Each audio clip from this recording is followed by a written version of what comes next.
Hello friends, welcome back to my channel. என்ன ருசிக்கலாம். நம்ம இன்றைக்கி பார்க்க போகிற ரெசிபி ரொம்பவே சூப்பரான டேஸ்டியான பழம் பொரிச்சது. இது வந்து ஒரு கேரளா ஸ்பெஷல் ரெசிபிங்க. இதை பழம் பொரின்னு சொல்லுவாங்க. நம்ம கேரளா ஸ்பெஷல் நேந்திரம் பழத்தில் செய்வாங்க. ரொம்ப ரொம்ப டேஸ்ட்டாக இருக்கும். குழந்தைங்களுக்குலாம் ரொம்ப பிடிக்கும். வாங்க எப்படி செய்யலான்னு பார்க்கலாம். இது செய்ய தேவையான பொருட்கள்: நேந்திரம் பழம் 2, மைதா 1 கப், ஜீனி 4 டேபிள் ஸ்பூன். நான் ப்ரௌன் சுகர் எடுத்துருக்கேன். நீங்கள் நார்மல் ஒயிட் சுகரும் எடுத்துக்கலாம், இல்லை வெல்லம் கூட எடுத்துக்கலாம். அரிசி மாவு 2 டேபிள் ஸ்பூன், தேங்காய் எண்ணெய் 2 கப். இது இல்லைன்னா நீங்கள் நார்மல் ரீஃபைண்ட் ஆயில் எடுத்துக்கலாம். ஆனால் கோகோனட் ஆயிலில் செஞ்சால் ரொம்ப சூப்பராக இருக்கும். மஞ்சள் பொடி 2 டீஸ்பூன், உப்பு ஒரு அரை டீஸ்பூன். இப்போ முதல்ல ஒரு பவுலில் மைதா 1 கப் சேர்த்துக்கலாம். நீங்கள் மைதாக்கு பதிலாக கோதுமை மாவு கூட சேர்த்துக்கலாம். ஆனால் மைதா சேர்த்தா தான் அந்த ஒரிஜினல் ரெசிபி டேஸ்ட்டு கிடைக்கும். அப்புறம் அரிசி மாவு கொஞ்சம் சேர்த்துக்கலாம். அப்புறம் சுகர் சேர்த்துக்கலாம். நான் வந்து ஒரு 4லேருந்து 5 டேபிள் ஸ்பூன் வரைக்கும் சேர்த்துருக்கேன்.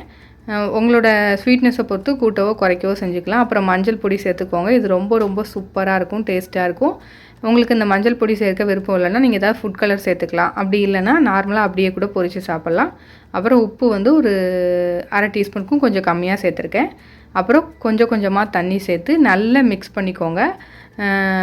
கொஞ்சம் கூட அந்த கட்டி இல்லாத அளவுக்கு நல்லா மிக்ஸ் பண்ணிக்கணும். இந்த மாதிரி ஒரு ஒயர் விஸ்க் அப்படி இல்லைன்னா ஒரு ஸ்பூனை வச்சு நல்லா மிக்ஸ் பண்ணிக்கோங்க. இந்த மாதிரி கன்சிஸ்டன்சியில் இருக்கணும். பாருங்கள், நம்ம பஜ்ஜி மாவுக்கெல்லாம் ரெடி பண்ணுவோம்ல, அந்த மாதிரி இருக்கணும். இப்போ பழத்தை வந்து இந்த மாதிரி நல்லா ஸ்லைஸ் பண்ணி எடுத்துக்கோங்க. நீங்கள் நல்ல ஸ்லைஸாக கட் பண்ணால் தான் கரெக்டாக இருக்கும். இப்போ வந்து மீடியம் ஃப்ளேமில் வச்சு ஹீட் பண்ணிக்கலாம் ஆயில் வந்து நல்ல ஹீட்டாக இருக்கணும். ஆனால் மீடியம் ஃப்ளேமில் வச்சு ஹீட் பண்ணிக்கோங்க. இப்போது ஒவ்வொன்றா இந்த மாவு நம்ம கலக்கி வச்சோம்ல, அதில் இந்த நம்ம ஸ்லைஸ் பண்ணி எடுத்து வச்ச பனானாவை, அதாவது பழத்தை, இதில் நல்லா டிப் பண்ணி ஃப்ரை பண்ணி எடுத்துடலாம். அவ்வளோதாங்க, ரொம்ப சூப்பராக இருக்கும். இது நல்ல கோல்டன் கலரில் வர வரைக்கும் ஃப்ரை பண்ணி எடுத்துக்கோங்க. வெளியே நல்ல கிறிஸ்பியாகவும் உள்ள லேயர் நல்ல ஸ்வீட்டாகவும் ரொம்ப சூப்பராக இருக்கும். உங்கள் வீட்டு குழந்தைங்களுக்கெலாம் இது கண்டிப்பாக ரொம்ப பிடிக்கும். ரொம்ப டேஸ்ட்டாக இருக்கும். கண்டிப்பாக ட்ரை பண்ணி பாருங்கள். பாருங்கள், நம்ம மஞ்சள் பொடி சேர்த்தனால அந்த கலர்ஃபுல்லாக சூப்பராக இருக்குது. நம்ம இதில் வேறு எந்த ஃபுட் கலரும் சேர்க்கலை, ஆனால் ரொம்ப கலர்ஃபுல்லாக சூப்பராக வந்திருக்கு. இந்த மாதிரி நல்லா டிப் பண்ணி மீதி இருக்கிறதையும் பொரித்து எடுத்துக்கலாம். நான் சொன்ன இந்த மாவு இதெல்லாம் கலந்து வச்சுக்க சொன்னால, இந்த மாவு வந்து ஒரு 4 பழம் நீங்கள் செய்கிறதுக்கு கரெக்டாக இருக்கும். இப்போ எல்லாத்தையும் பொரித்து எடுத்துடலாம். பாருங்கள், சூப்பரான பழம்பொரி ரெடி ஆகிடுச்சு.